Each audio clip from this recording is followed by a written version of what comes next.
Hi all and welcome back to my channel, and today we are taking a look at one of the most unusual phones that have ever made it to this desk. Yep, because today the great people at Unihertz have sent me over their latest phone, which is called the Ticktock S, spelt with a CK, assumingly to avoid confusion with the app. And what it is basically a rugged Android 12 budget phone, but made interesting because it has, wait for it, a smartwatch screen on the back. Is this something that anybody should ever possibly consider though? Let's find out. Some of you might remember the Unihertz Tank that I tested last year. It was a massive smartphone with a 22,000 milliamp battery. It was a phone that really caused a stir, especially on my TikTok accounts, where people gawped at the immense dimensions and also the super bright torch on the back. While it was undoubtedly an insane and very cool phone to use for a week, it definitely became a little bit tiresome lugging around an entire pound's worth of phone everywhere I went. And I mentioned this phone because if you saw that review, you might already be able to see that the Ticktock S very much feels like the same phone, albeit at a much more reasonable size. This means that you get a similar but slightly smaller 6.5-inch 1080p LCD screen with a punch hole cutout over here. You also get a serviceable budget-oriented MediaTek processor, plenty of storage space, and a really solid sense of build quality. And that's all for the low price of $350 USD or $270 with a pre-order discount. Now that price definitely sounds amazing, but is this phone actually worth it? Firstly, let's take a look at the hardware, beginning with that display. Well, I have been impressed by some Unihertz displays in the past, namely the Titan Slim and also the Jelly 2. These both have incredibly vibrant looking LCD displays. The screens on their larger phones haven't impressed me quite as much, like on this Tank and also this Ticktock E over here. And this unfortunately seems to follow the trend. The colors, the contrast and viewing angles all reflect this screen's budget positioning.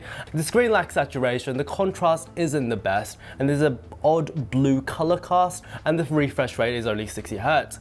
Don't get me wrong, the screen definitely isn't bad. In fact, if I hadn't enjoyed using far more premium phones, like, the iPhone 14 Pro, I may definitely have been happy with this unit.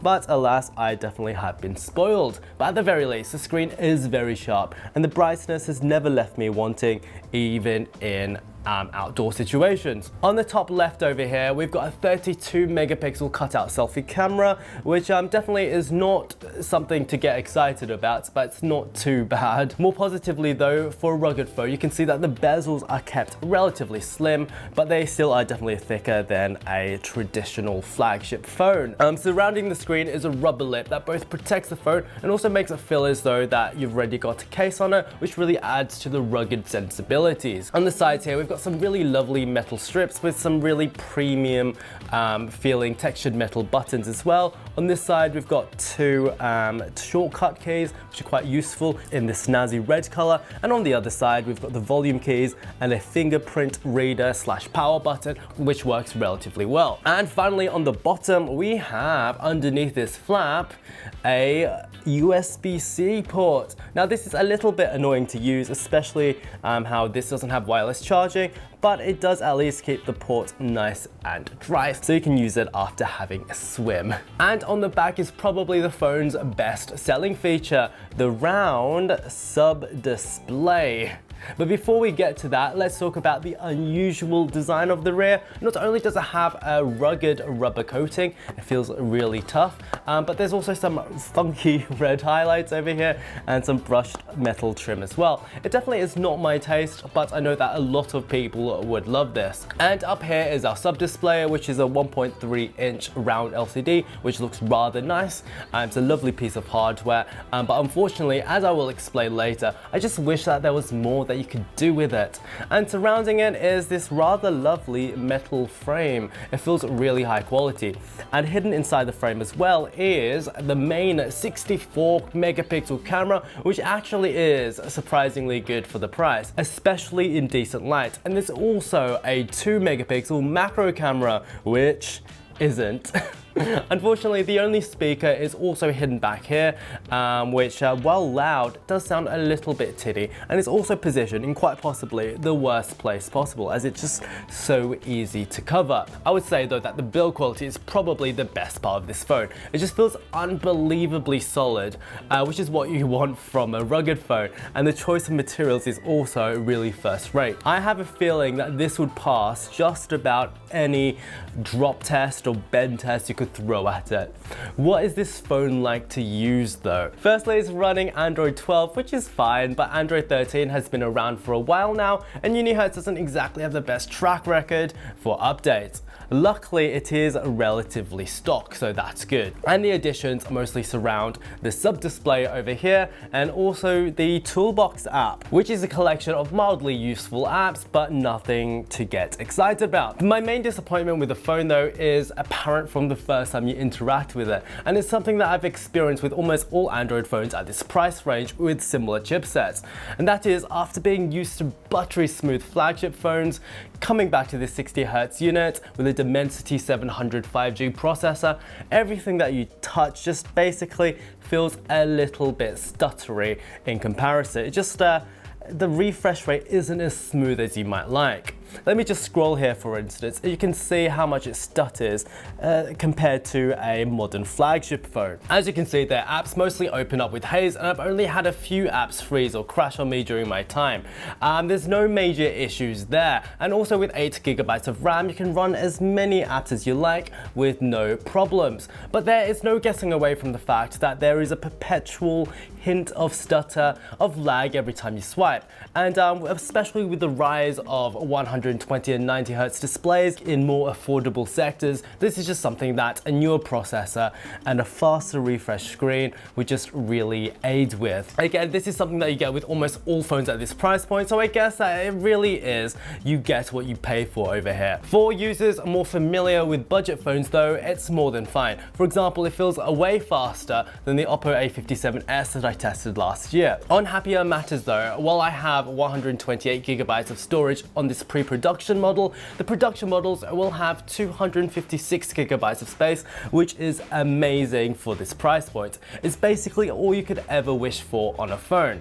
What's also really good to hear as well is that the battery life with the 5200mAh battery is pretty amazing. It lasts 2 days easily, as long as if you don't have your sub-display on all the time, because that could literally halve your battery life. And also it doesn't automatically dim like a smartwatch if you're not looking at it for a while. But how good is this camera over here? Well, the camera is actually, as I said before, surprisingly decent. It's a 64 megapixel unit, and I was amazed by how good it was in decent light. Here it is compared to an iPhone 14 Pro, both in RAW mode. The amount of detail that you get is frankly astonishing for the price, and there isn't any weird artifacting that you can get on some other budget phones with high megapixel cameras. Something to note though, the camera quality does fall apart quite quickly and when the lights go down, but for the price, the camera is pretty much amazing and one of the best features of this phone. The video camera, on the other hand, is a little bit more average, topping out at 1440p, but the stabilization works okay, and overall, while unimpressive, it doesn't ruin the camera package. The 2 megapixel macro camera, on the other hand, is so useless. I have no idea why they included it, other than perhaps for symmetry, in which case, I'll take. It's fine. But at least Unihertz seem to be self-aware about how useless that macro camera is, as the option to use it is hidden all the way over here. But as you can see, you can sort of use it at a pinch. So now let's talk about the main feature on this phone, the sub-display. So this debuted on the original TikTok, and while I never tested that phone, it always looked like something that was a little bit of a gimmick at first, but would grow into its own over time. When I used the cheaper TikTok E device that I have over here, I was a little bit dismayed to find that there weren't any new features, and it was also remarkably unresponsive on this even more budget device. With the TikTok S though, I was hoping for something more, because while the innards are literally the same as the original TikTok, it's sort of positioned as a replacement for the original model. And still, they haven't really added anything to it at all. Basically, all you can do on it is take a selfie, check the time, control your media playback, use the compass app, see your battery level, and also see your notifications. You can't even use it to take a video, which is one of the most obvious use cases, especially for vloggers. So while it's an okay start, I was just hoping for more features now that it's a third iteration of this idea. To be honest, I've just mainly been using it for comedy effect, as I've just put my headshot over here. The sub-display is also just a little bit unresponsive. It's also baffling how there's no animations when going between the notification and battery screens, and it often takes multiple swipes or taps for anything to happen. After using the cover display on my 2022 Razr, my eyes have opened to new possibilities for a secondary display and what they can do. And honestly, while it definitely is still a very cool gimmick and that I love having, things really should have moved on by now, and it still feels like a feature that's very much in beta. So after using the Unihertz Ticktock S for a fortnight, do I think that you should buy it? Yes, but only if you are looking for a budget, rugged phone and you love the idea of the sub-display. Well, far from perfect, it's one of the better phones that you can get in this class, and if you go into your TikTok experience knowing its limitations, namely the limited sub-display, the relatively poor speaker, and uninspiring performance, you'll enjoy the great battery life, insane build quality, decent main camera, and knowing that you've just got something a little bit unique that you can just throw around and not worry about breaking. So if you want to check the phone out, check the link in my bio, like and subscribe if you enjoyed the video, and until next time, toodaloo.